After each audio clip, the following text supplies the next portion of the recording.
Oklahoma. And they've assembled this group and sort of a network of urban search and rescue teams. There's 25 teams around the country. And the system really has worked very well. It's been a real success story of FEMA, is that they have created the overall system, and then the local agencies, mostly fire departments, who are experienced in rescue, formed the teams. They were equipped with the support of the federal government, and they're on alert, in fact. And this is what happened. In fact, Oklahoma City is kind of a perfect example. Now, we were the closest team, so they mobilized us first. But then Sacramento came in, and then there's been about a dozen other teams that have sort of successively been, assigned and deployed.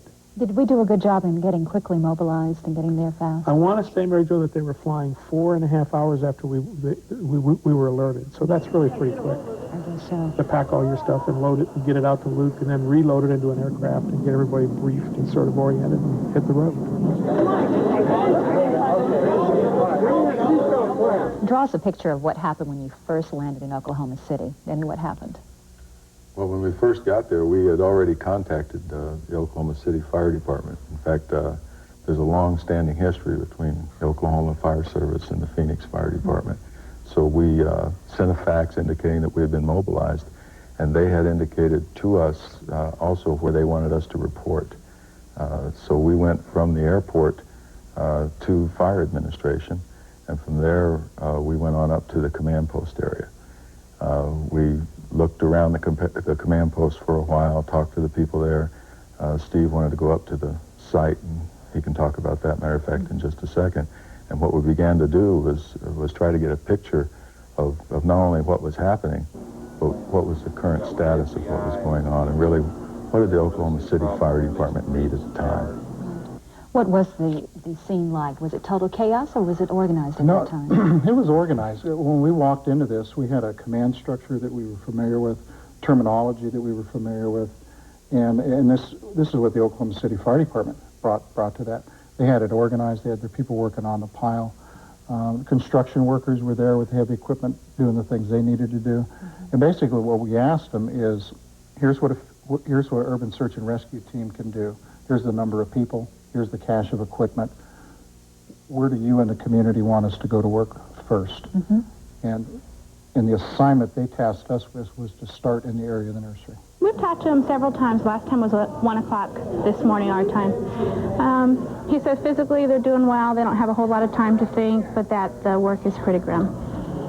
But back in Oklahoma City, the team knew what to expect going in. Fire Department Chaplain Father Carl Carlozzi prepared the way. They are a real group of winners. And we wanted to make sure that going through an emotional kind of experience, that they came home the same way as they went out. And so my sort of job was to be the morale officer, coordinator, to go in the building with them and to do what I sort of thought was important to keep everybody in good spirits and up rather than down when the media were saying that anybody went over there was going to come back an emotional basket case, which certainly did not happen with our folks. We'll be back right after this. With more shoulder room, more hip room, and more cargo room than a Ford Ranger or Chevy S10, you could say Dodge Dakota is the perfect size for a truck. And when you can get things like air, cast aluminum wheels, and more for as low as $11,286, you could also say this Dakota 4-cylinder is the perfect size truck for your budget. Dodge Dakota. See your Arizona Dodge dealer. I've always loved cars. Growing up, I always dreamed about doing something creative with them. I never thought I'd figure out how to do it, but I did. At DeVry. Today, I'm an engineering supervisor at Ford, dreaming up new design features for tomorrow's cars. At DeVry, I learned creative problem solving. And with my degree from DeVry, I understand how to create solutions for business. If you've got a dream, DeVry can get you there.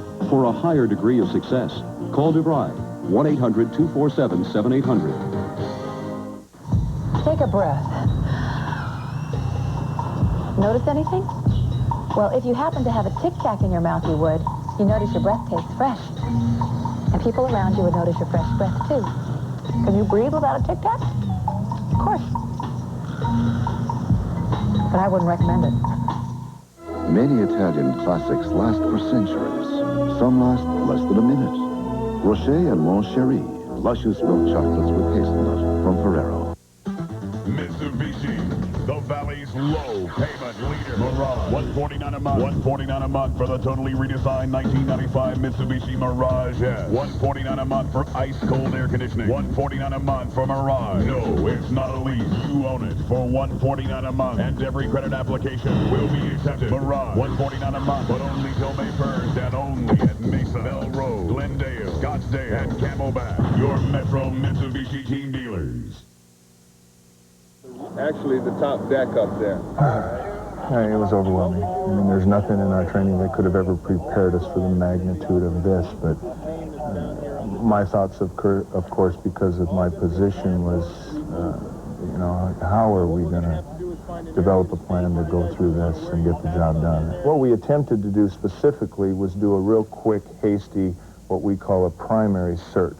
Send the dogs in and try to identify if there's anybody still there that we can rescue out of that structure.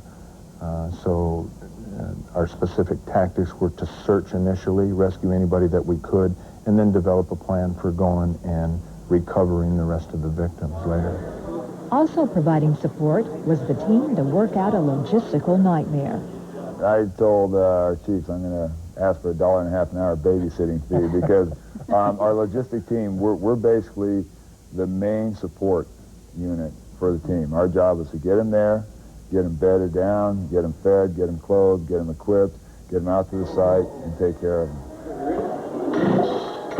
You know, when Chip talks about the support role, one of the things that I think that really didn't get mentioned was not only was there logistic support and spiritual support and psychological support, there was a whole lot of support because you knew that you had the whole Phoenix Fire Department back here thinking about you and praying for you and with you all the way, and knowing that any one of those people would have been there in a minute if we'd had room on the plane, that you had the whole city of Phoenix praying for you and supporting you.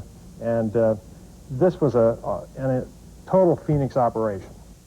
Support may have come from Arizona, but not from Mother Nature. There were about 2 days there, including the first night we got there, in fact, where the weather really turned sour on us. In fact, the high winds and rain that began right after we arrived at the site. And then the next couple of days, the wind chills were in the 20s. It was raining. It was winds gusting up to about 40 miles an hour. And so all the rescuers had to contend with that as well as everything else. And did the crews have to contend with the media as well? Members of the media that came from all over the world and camped out, encompassing 2 city square blocks. There was just a lot of media. It was Kind of the Super Bowl. Yeah, it very was. I mean, there was just more discs than I'd seen on one place for TV. But, you know, they were real good about it. I mean, they really were. There was a perimeter around the whole site that the media had to, you know, had to respect in that process. So it wasn't like they were in the way at all. And they were real good about setting things up prior to. So I'd give them a good mark in the way that they handled it. Media folks back home were busy too. It's Saturday, and the parking lot of the Fire Department Academy is packed with cars. But only the families of Phoenix firefighters in Oklahoma City are here. They're here for counseling and for conversation. Wives and children share their stories. Well, early on into the deployment, we realized, hey, somebody ought to take a look at the families, because it happened quite suddenly. It happened about 8:30 in the morning, and some of the team members had just come from work and may not have gotten home, or their spouses may have already left for work and really didn't know anything more than just a phone call. So we thought probably one of the best things we could do for these team members that were going to Oklahoma City was kind of make them feel better by taking care of their families a little bit, just checking in with them, letting them know what's going on and what we're doing for them. The Phoenix Fire Department's Critical Incident Debriefing Team shared its knowledge on how to help and be helped. And talking, even to the media, provide an outlet for some of the family members. Can you tell me your name for the camera? Yes, Kathleen Cunningham. And your husband? My husband's name is Gordon. He was in charge of the Hazardous Materials Unit, making sure the air was safe as firefighters worked 12-hour shifts. My role was to make sure that the team members were protected as far as any kind of hazardous environment or atmosphere we would encounter. I primarily used different metering devices to make sure that the atmosphere was safe and that the conditions were allowable for us to go in and search and rescue any possible victims. Your families, they were very concerned about you. Sure. Did you get a chance to communicate at all with anybody back home, or were you in just a totally different world? I was in a different world. I didn't have an opportunity to communicate back home. Of course, my family knows me anyway. That's not to be, that's not unexpected for that. I kept, in as close a contact as I could with my family back here. We got to utilize the phones at the building that we were staying in, the Southwestern Bell building, which is 2 blocks north of the federal building, and that was fantastic. All the guys got a chance to call home, whenever they could, and some of the guys kind of said that I was on the phone a little too long most of the time, but it was good to have that support of talking to my family because it keeps you going. You know they're thinking about you, you know they care about you, and they didn't necessarily want to know all the details, and we didn't really want to give them all the details, but we wanted to tell them, hey, we're okay, we're working like we do here in town. I mean, we work just like the procedures we operate under in Phoenix. And that made me feel good, and I'm sure it made Tim and the rest of the guys feel good, because it wasn't just constant radio traffic and you didn't know who you were talking to. We're talking to our own troops, our own guys, and that alone made you feel better. And I relayed that to the family here and let them know that we're doing the same things basically we're doing in town, but we're doing it on a greater scale. The sheer magnitude of it was just overwhelming, but at least we were operating under our own procedures, which I think are tops anywhere. We'll be right back after these messages. Hi, Art Cincinnati for Sun Pontiac with Arizona's best selection of like new Pontiacs on sale this weekend. Sunbirds, Grand Ams, and Grand Prix loaded with air, automatic, and more from only $79.88. These are priced hundreds below wholesale Blue Book. Sunbirds from only $79.88. Grand Ams from only $99.88. And Grand Prix from only $11,988. And all under GM factory warranty. Sun Pontiac gives you the most value for your money. Sun Pontiac just east of Dobson on Main in Mesa. Big John right here at Mega Foods celebrating our anniversary with the biggest savings in town. Look at these grade A whole fryers, only 48 cents a pound. How about Coca-Cola products in the 6-pack, only $1.38. The season's freshest produce, all at the lowest prices, guaranteed. Like sweet and juicy cantaloupes, 4 pounds for 88 cents. And big cans of hot spaghetti sauce, 58 cents. When it comes to low prices, nobody beats Mega Foods, and I mean nobody. Shop us like a supermarket, save like a warehouse club. Mega Foods.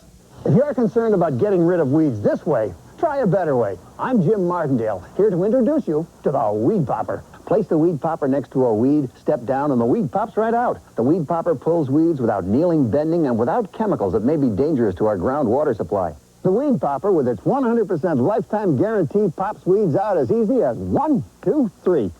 The Weed Popper is available at Kmart, Payless Cashways, and participating True Value and Ace Hardware stores. Makes a great gift.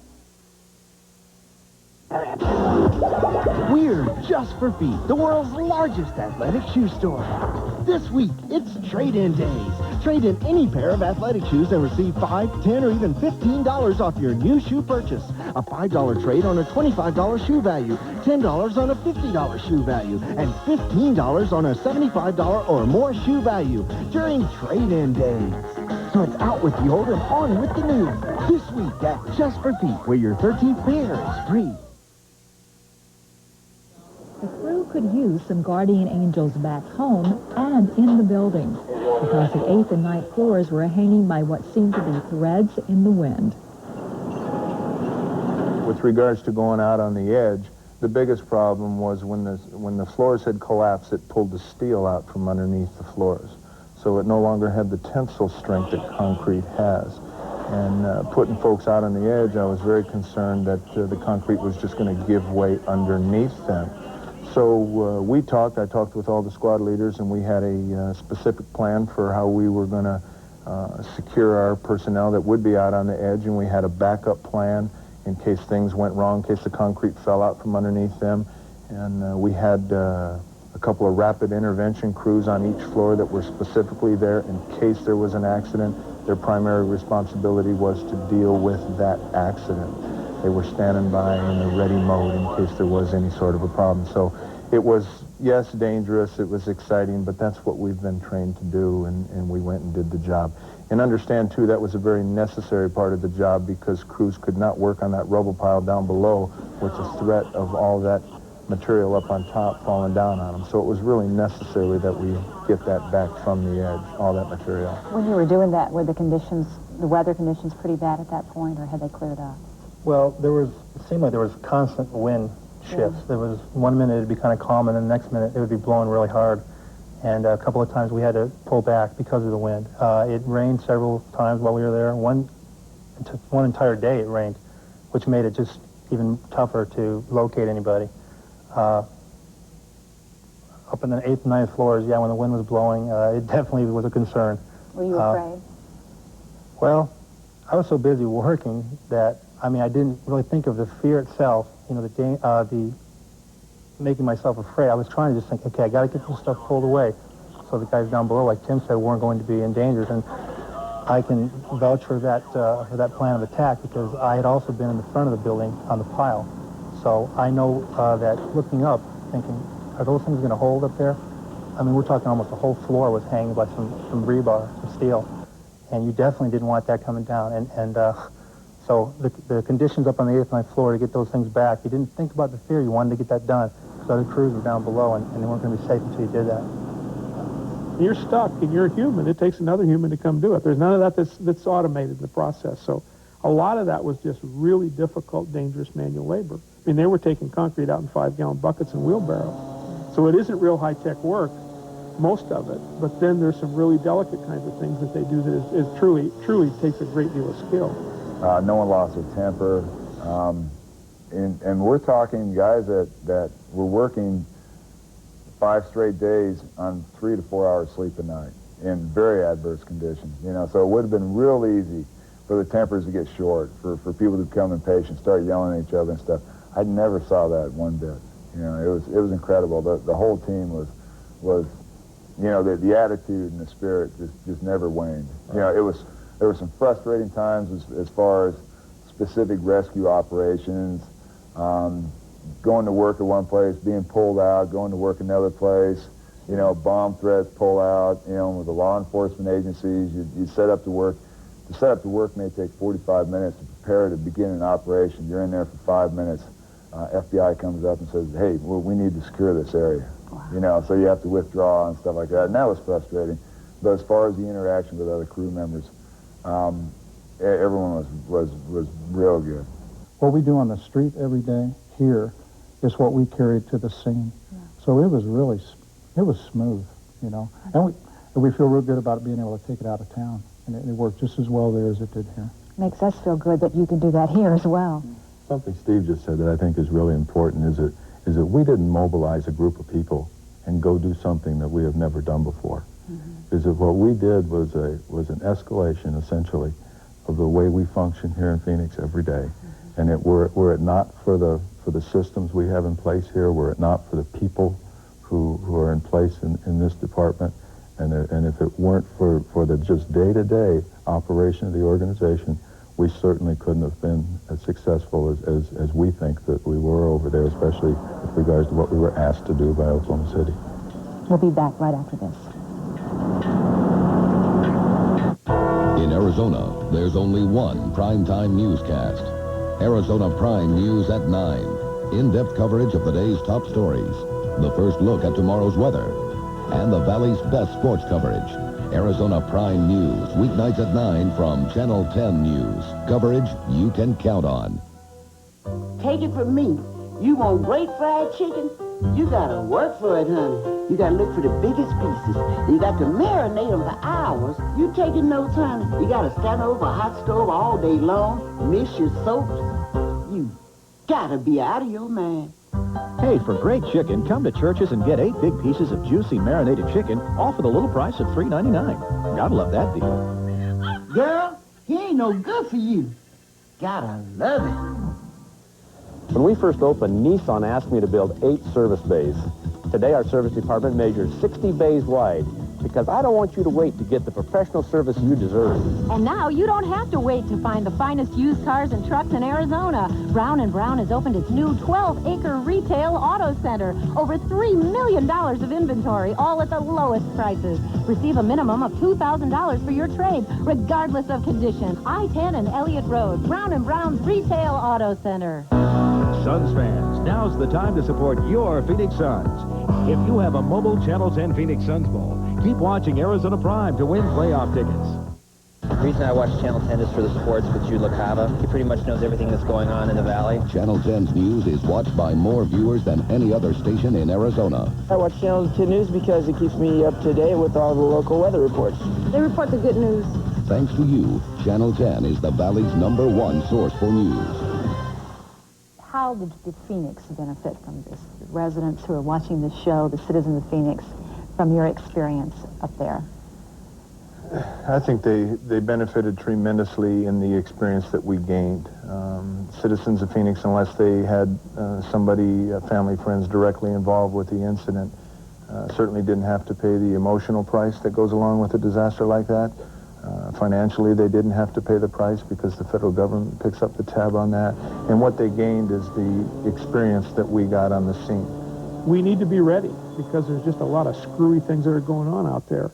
And we're the agencies that they call when somebody's stuck or something breaks or somebody hurts or it's burning or whatever. So it's just simply our business is to take care of people, and we do that with the people that we have in the system. Who else was involved as far as being members of the team besides Phoenix Fire?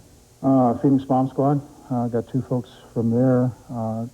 Got 1 dog handler out of Utah, 1 here locally. And we also got 3 battalion chiefs from Tempe Fire Department. And the job the USAR team did was noticed by those who hurt the most, the people of Oklahoma. The people there provided for us in every possible way. It was overwhelming. We can't say enough about it. The people, I mean, as far as if you wanted something to eat, it got to the point where we had to, instead of eating every 15 minutes, we had to cut it back to every half an hour. I mean, it was that tremendous. You could have food whenever you wanted, drinks whenever you wanted, you know, soft drinks, water. Clothing was provided for you. If you didn't have something to wear, you got it. You know, like I say, the weather conditions at one day were pretty tremendous as far as the rain. We don't see rain here too often, and we definitely needed warm clothing, you know, dry clothing. And it was there for you. So they also threw us a big steak dinner, the people of Southwest Bell, that night before we left. When we finally were decommitted from the building, from working in the building, they had a steak dinner for us, which just was incredible.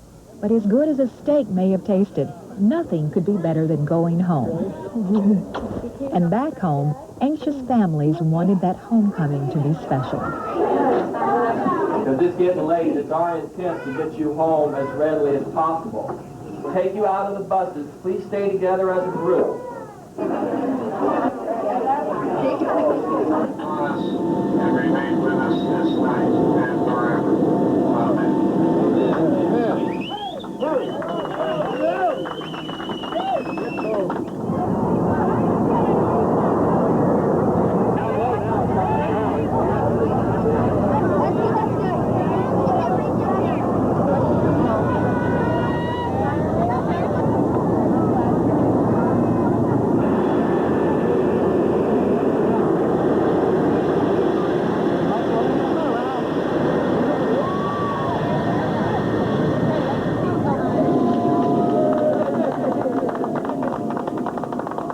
What was it like when you stepped off that plane? It was kind of took me back. You know, I really got a grasp of what a big deal it was back here, because like Denny said, we didn't look at television, you know. And I guess when I saw my wife and my son, and I got a 14-year-old, you know, that's about as tall as I am, and he was a little shaky on his feet. I mean, I guess that was my reality check. I didn't have an idea of the magnitude and the support back home. You know, we were in another time zone. Right. You know, and we weren't in tune to the amount of support. How big this incident really was. We knew that there was going to be something here in town, and I got to be honest with you, when we pulled up, it was overwhelming. The family support was fantastic. I know I was really happy to see my little girls. They're 4 and 5 years old, and that was a big thing. My wife was there, which was fantastic. You know, I really missed her. And I'll tell you what, I had guys that I know on the job that I work with that were lined up, and I know they weren't there just because someone said, hey, you go take the fire truck there and say hi to these guys when they come back. When we came walking out of that plane, those guys were looking at us, and they had tears in their eyes, and they were squeezing our hands, and they were hugging us, and I knew it was genuine. I had not, from what I was told, anticipated what I saw when I got off the plane. It was absolutely breathtaking. It was a once-in-a-lifetime. It really hit home at that point just how important what had happened was to the people of this community, because I don't think that 66 people went to Oklahoma City, and I've arrived at that conclusion since I've been home. I think that not only did the entire Phoenix Fire Department go to Oklahoma City, and they just sent 66 people to represent them, but I've got a feeling that a lot of the city of Phoenix went there too, and that there's a bond that's been created between those two cities that it's going to be real interesting to see what happens with it in the future, and it was a pleasure to be a part of that.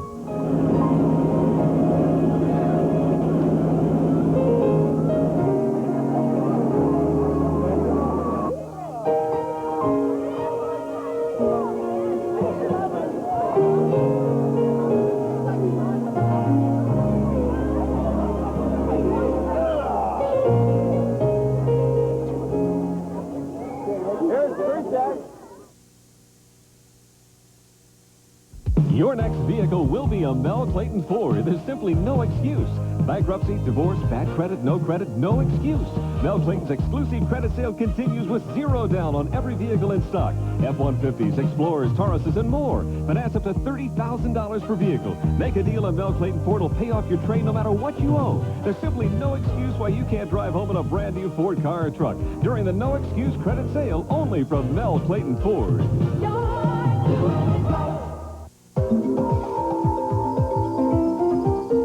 Nature makes flowers beautiful. At 1-800-FLOWERS, we've developed a way to make them last. Our florists use a special 10-step freshness care system, a process that increases water absorption by the flowers and provides the necessary nutrients. That's why at 1-800-FLOWERS, we can guarantee your arrangements will stay fresh for a week. In our business, when people tell us we're fresh, we say thank you.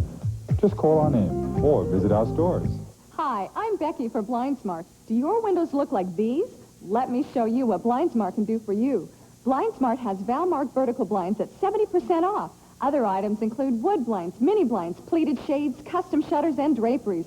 At BlindSmart, we offer free in-home sales and measuring.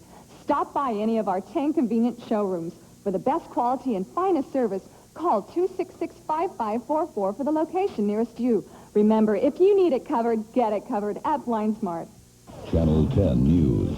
Coverage you can count on. It is the biggest island in this sunny, ancient country, known simply as the Great Island.